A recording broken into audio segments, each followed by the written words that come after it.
Good morning or good afternoon or good evening, my lovelies. I hope you are all well. Welcome to Wobble Gob episode 61.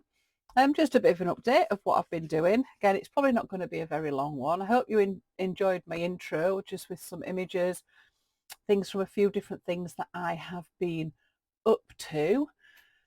So I went on a bit of an impromptu visit to Thread Republic that's in Huddersfield, and it's a great place. It's like our nearest sort of scrap store for everything textiles, and I'd gone to get some threads for my weaving kits.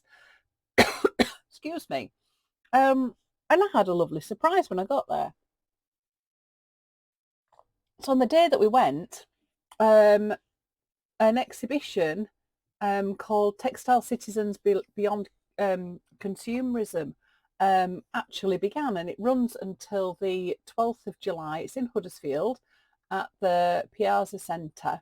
Thread Republic shares the room with West Yorkshire Print, which is great. It's an old part of Huddersfield that's been unused, and the council have been using it for groups and volunteer things and stuff like that. So it's a great use of the building.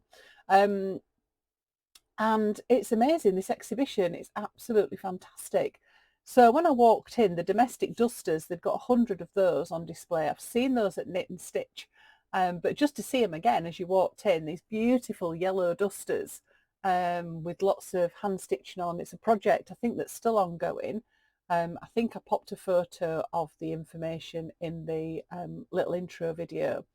But there's also the Red Flag Project, Full English Quilts, Mellum Quilts for Care Leavers, Threads of Survival, Edinburgh Street Stitchers, Calderdale and Kirklees Recovery and Wellbeing College, and others. So I popped a few pictures in. If you did want to go, the opening hours are 10:30 till 3:30, but it's only open on a Thursday, Friday and a Saturday. I'll pop the link and everything to Thread Republic in the blurb if anybody was interested in going. So that was a lovely surprise, which was nice. And then we had an absolutely bonkers weekend going up to Durham to move Neve out of her uni accommodation into her new flat, thinking it was going to go straightforward. I will not bore you with the details. Suffice to say, we had to spend 5 to 7 hours with nothing to do when we got the car parked and we couldn't move her. So we went to the Botanical Gardens in Durham. I've always wanted to go. Neve went a while back and she said, oh, Mum, we do need to go. It's absolutely beautiful.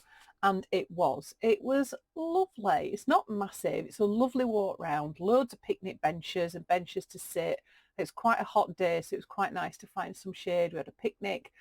And I did my usual thing when I'm going anywhere, where once you've had a look round and you've taken in everything at eye level and above, you then start looking at your feet. And this was my little collection. So I've got some bark off the floor. I just love curly bark. I think it's amazing. Always pick up feathers if I find them.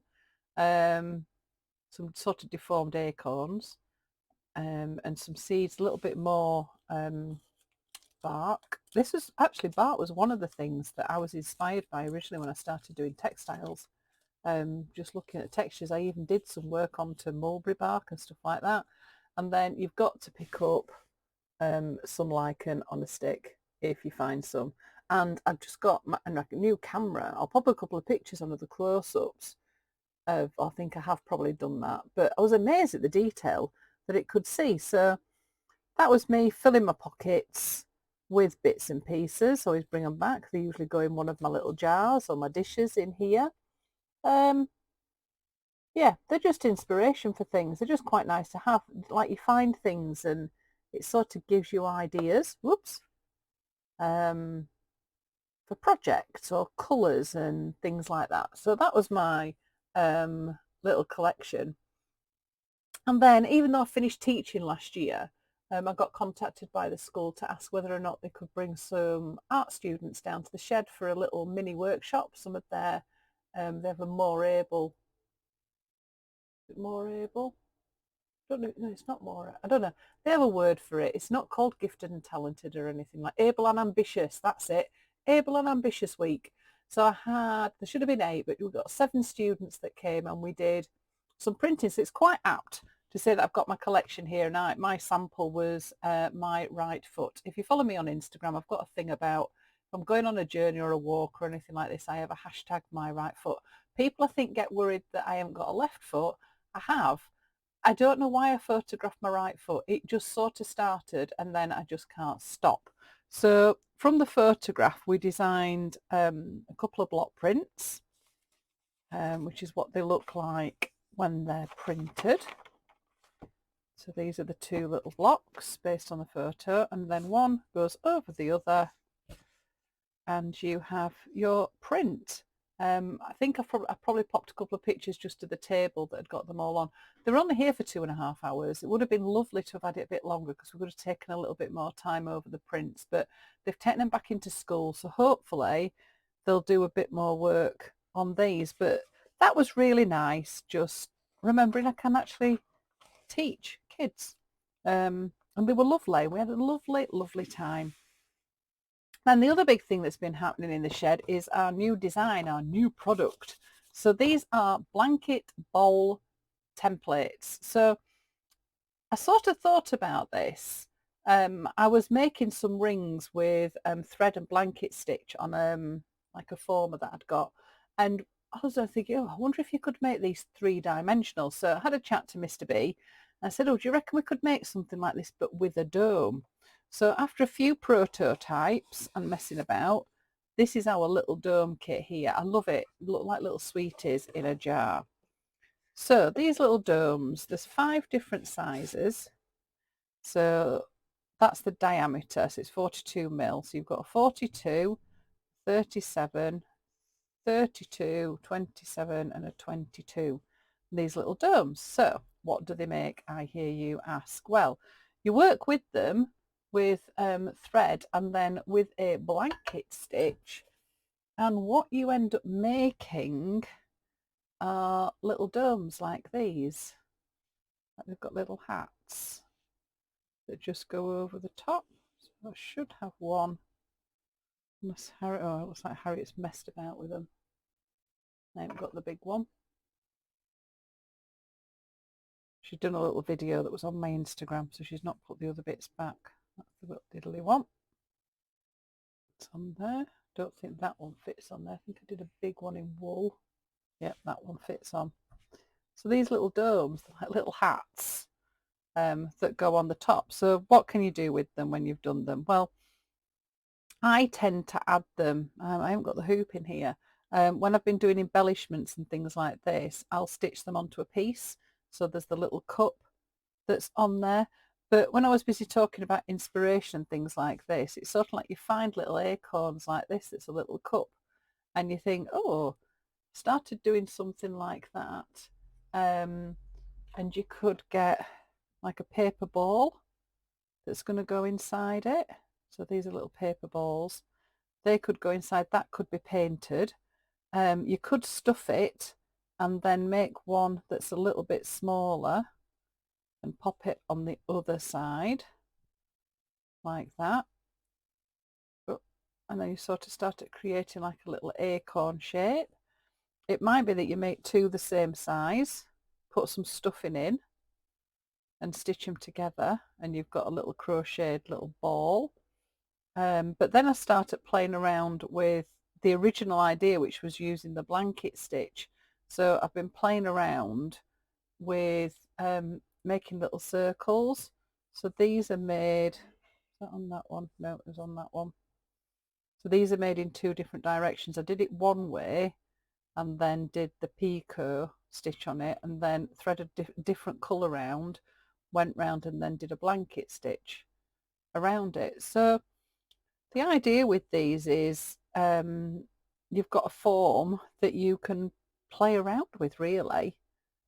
So I'll still be coming up with new ideas for these, but I just think they're really, really cute. Ever so cute. So if you'd made like a group of them, let's move these out of the way. And this is what I've been doing at the moment with a project. The idea is that I'll sort of group them together, and then there'll be stitching and things around it, or you might have something like that. Oops. Maybe have one of those. You could even put them that way around. There's nothing to stop you having it cup shape or bowls. So you could have something like that and then tuck a little selection in, so you've got like a little ring around the bottom, and then that's stitched onto your fabric. So there's all sorts of things that you can do. So these are slowly beginning to appear in my shop. They take quite a while to do. They're 3D printed. So when Mr. B is at home, I'll keep getting him to do a few, and I'll keep dropping a few in the shop if anybody fancies having a go at doing blanket bowls. So that's been quite exciting. I'm also, I think I put a sneaky peek picture on my Instagram yesterday. I did a workshop with the Embroiderers Guild earlier on this year that was the painted hoop one, and I'm starting to plan next year's. So I popped a couple of sneaky pictures on my Instagram. So there's not that much more to tell you this week. It's quite a quick one. And the quote, I was busy looking last night for my quote while I was sat in the house, quite hot, and I found a couple of quotes that were apt for yesterday. So one of them, there is sunshine in my soul today. I think when the sun's shining, it does make you feel better. You get your vitamin D, and I don't know, it just gives you a bit of an uplift. The problem is here in the UK, and I know, like I'm in Yorkshire, and I know we have been nowhere near as hot as the south of England, and nowhere near as hot as anybody if you're in Europe, because sometimes it doesn't make your soul shine. It can just make you a little bit hot and sweaty, really. And that was the other quote. So I found this other quote by Kelly Elmore. I love how the summer just wraps its arms around you like a warm blanket, which is great, but at the moment it's a bit too hot. Now I'm saying that actually here today in Yorkshire, I could do with an actual blanket. It's amazing how different the temperature is today here. It's just dropped and it's quite grey. It's a bit misty. We've actually had a little bit of rain, which is good. My garden's going, oh, not a lot, but oh. So if you've been if you've been in the super hot weather, I hope you've stayed safe and not got too hot. I don't do hot. I mean, when we were up in where did we go? Durham, that was it. When we went up to Durham, it was unbelievable. In a student flat where windows don't open properly, 2 hours have just been super hot and sweaty. I could never work out as well. I walk around places and I'm like, you can see I'm glistening, and sometimes you've got beads of like perspiration running down my face. And other people look like it's not even bothering them at all. How's that work? I don't know if it's because I'm a lady of a certain age and it's a combination of menopause and heat. I don't know. Or if it's genetic or if it's just me. I really, really don't know. But I'm quite happy. I am a shade baby. I don't do the sun. It gets up to 30 degrees. That's it. I'm done. I'm just inside or in the shade, trying to find somewhere cool. Yeah. Anyway, that's me. Haha, out of the way. So, yeah.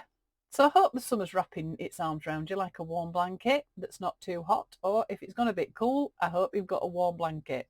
So I'm going to leave you with another little visit that I did this week as part of the Woven festival that goes on every other year in Huddersfield. We've had the red dress. Now I saw this at the NEC, but it came to Oakwell Hall. So me and a couple of my friends went to have a look. So I thought I would just end the video or this week's Wobble Gob with the red dress. So if you've not seen the red dress, it's absolutely stunning. So there are 380 embroiderers that have taken part across 51 countries to create this one dress. And it's a 14-year project that was conceived by a British artist, Kirsty MacLeod. And it's an artistic platform that provided individuals, in particular women, from different communities around the world, many of whom are either invulnerable or they live in poverty, to tell their story through embroidery. We all know that embroidery just tells stories, and that idea about stitching and healing and just letting people know about the project. So to get to see it again was absolutely fantastic. Yeah, so I'm going to end this week's Wobble Gob with my photos and my little video of the red dress. If you do get a chance to see it, it's well worth it. So that's it for me, episode 61, done, tick in the box. And wherever you are, please stay safe. If it's still hot, shade babies, become shade babies. It's amazing. The only advantage of things being really warm is you don't really feel like doing anything, as in, and you can't do any gardening. So you just have to find a lovely shady spot, get your stitching out and just have a nice time. So until next time, everybody, mwah, love, hugs and happy stitching. Ta-da!